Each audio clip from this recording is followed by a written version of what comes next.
You're watching MH Nation. Get the latest NBA news, transfer rumors, and match updates fast. Like, share, and subscribe to stay ahead of the game. The Los Angeles Lakers are once again at the center of NBA off-season attention, and this time the stakes feel even bigger. Free agency is about to begin. Front offices across the league are preparing for a frenzy of negotiations, and the Lakers appear determined to leave no stone unturned in their pursuit of a championship-caliber roster. The organization knows expectations are massive whenever the purple and gold enter an off-season, but what makes this year especially fascinating is the variety of names connected to them. Some are established contributors, some are intriguing role players. One could potentially become the missing piece that changes the entire direction of the franchise. As free agency approaches, the Lakers have reportedly been linked to several players who could address some of the biggest questions surrounding their roster. From interior defense and rebounding to floor spacing and wing depth, every rumor points toward a front office searching aggressively for answers. But among all the names that have surfaced, one stands above the rest: Walker Kessler. For years, Lakers fans have watched rumors connecting the team to the Utah Jazz center. Trade discussions have reportedly come and gone. Speculation has continued season after season. Yet despite repeated interest, nothing materialized because Utah consistently placed a high value on the young big man. Now, for perhaps the first time, the Lakers may have an entirely different path toward acquiring him. According to NBA insider Jake Fisher, Walker Kessler is expected to meet with 3 teams after free agency begins, and the Lakers are strongly believed to be one of them. That detail alone immediately grabs attention because it suggests the interest between player and team is significant enough to warrant direct conversations during one of the most important periods of the NBA calendar. The challenge, of course, is that Kessler remains a restricted free agent. Even if the Lakers present an attractive offer, the Utah Jazz maintain the right to match it. That reality makes this situation far more complicated than a traditional free agent pursuit. Los Angeles may have a chance, but Utah still controls much of the process. What makes Kessler so valuable is the complete package he appears to be developing. Everyone already knew he could protect the rim. Everyone already knew he could rebound. Everyone already knew he possessed the physical tools necessary to anchor a defense. Those qualities alone make him desirable in today's NBA. But the most intriguing development came during the brief stretch he played before suffering a torn labrum in his left shoulder. In just 5 games during the 2025-26 season, Kessler averaged 14.4 points, 10.8 rebounds, 3.0 assists, 1.4 steals, and 1.8 blocks per game. Those numbers are impressive on their own, but what truly caught attention was the emergence of a potential perimeter shot. Kessler connected on 6 of his 8 three-point attempts during that span. The sample size was obviously small, yet it offered a glimpse into a version of Kessler that could become dramatically more dangerous. Imagine a center who can defend the paint, control the glass, finish around the rim, and potentially stretch the floor. Those players are difficult to find. They are even more difficult to acquire. That is precisely why the Lakers have reportedly pursued him so aggressively in previous years. The financial side of the equation adds another layer of intrigue. Reports indicate Utah has offered Kessler a 5-year deal worth $140 million, but he is seeking even more. That raises a fascinating question. How highly does the league value a young center with his skill set? And perhaps more importantly, how highly do the Lakers value him? If Los Angeles believes Kessler can become a long-term cornerstone in the front court, they may view an aggressive offer as worthwhile. Yet if Utah remains committed to matching whatever contract emerges, the Lakers could find themselves investing significant time and energy into a pursuit that never reaches the finish line. That uncertainty creates suspense, but it also highlights how ambitious the Lakers appear to be entering free agency. While Kessler may represent the dream scenario, he is far from the only front-court player drawing attention.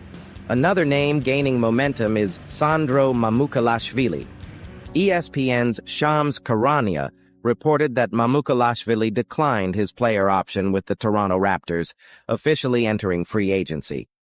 Shortly afterward, Reports emerged connecting him to the Lakers, suggesting league observers view Los Angeles as a legitimate potential landing spot.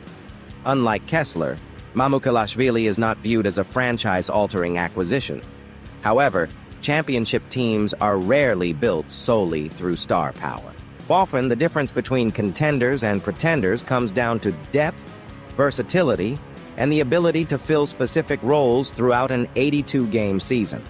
Mamukelashvili averaged 11.2 points, 4.9 rebounds, 1.9 assists, 0.8 steals, and 0.5 blocks per game during the 2025-26 season. Those numbers may not dominate headlines, but they reflect a player capable of contributing in multiple areas.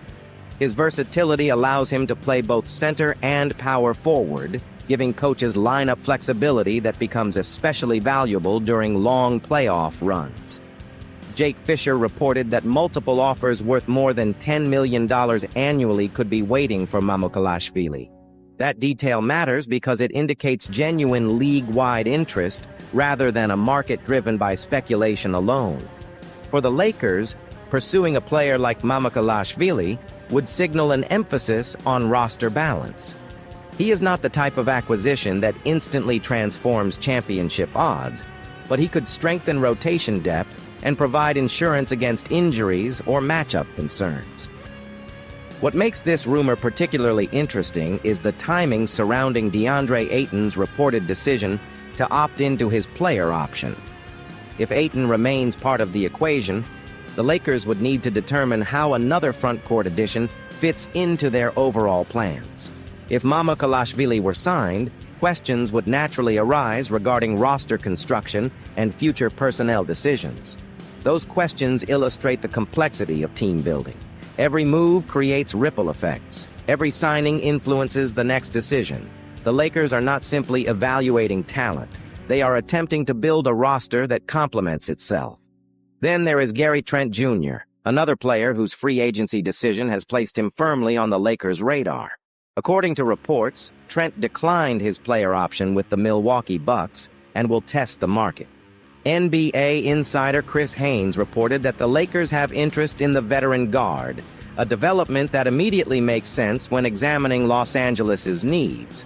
Shooting remains one of the most valuable commodities in modern basketball. Teams spend years searching for players capable of creating spacing around their stars. Trent has built much of his reputation around that ability.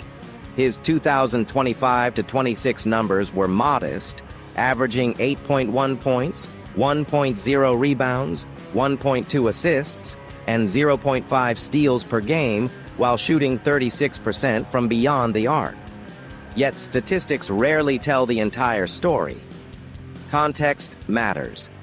Milwaukee endured a turbulent season, and role players often feel the impact when organizational stability disappears.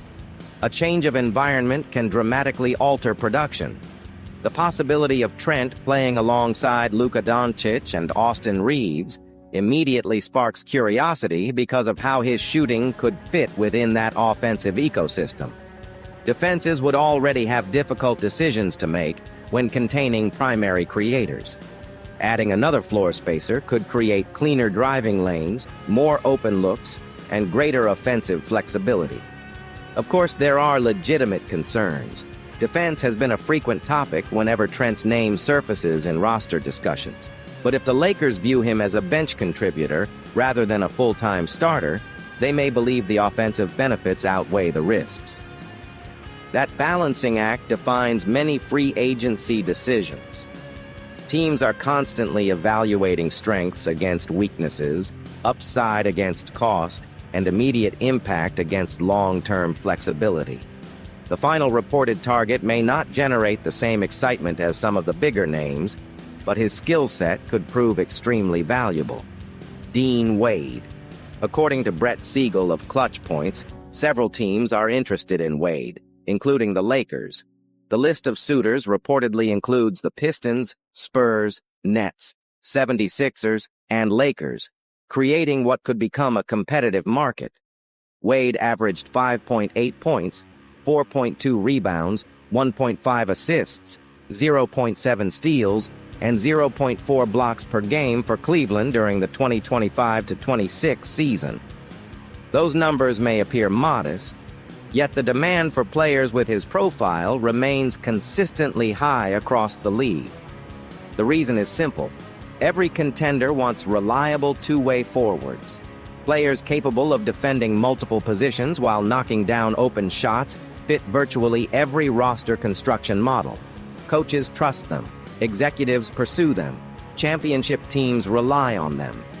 If the Lakers were able to add Wade, they would strengthen a position that often becomes critically important during postseason basketball. Playoff series frequently evolve into matchup battles, and having another versatile defender available can make a significant difference. The broader takeaway from all these rumors is that the Lakers appear focused on multiple paths rather than a single solution. They are exploring star-level upside with Walker Kessler. They are evaluating versatile depth through Sandro Mamukelashvili. They are considering perimeter shooting with Gary Trent Jr. And they are examining defensive versatility through Dean Wade. Each player addresses a different need. Each player represents a different strategy, and each potential move carries its own risks and rewards. What happens next may ultimately depend on factors beyond the Lakers' control. Utah can match offers for Kessler. Competing teams can drive up prices for Mamukelashvili and Wade. Other contenders can pursue Trent. Free agency rarely unfolds exactly as expected. Yet that uncertainty is precisely what makes this period so captivating. The Lakers know expectations are championship or bust whenever they enter a season with elite talent. Fans expect action. Rivals expect aggression. The front office understands that standing still is rarely an option. Over the coming days, every meeting, every negotiation, and every contract decision could reshape the Western Conference landscape. The Lakers have positioned themselves at the center of numerous conversations, but conversations alone do not win games. Eventually, interest must become action. The biggest question now is whether Los Angeles can convert these rumors into reality. Can they finally land Walker Kessler after years of interest? Will Mamukelashvili emerge as a valuable front-court addition? Could Gary Trent Jr. provide the shooting boost they need? Or will Dean Wade become the type of underrated acquisition that pays massive dividends later in the season?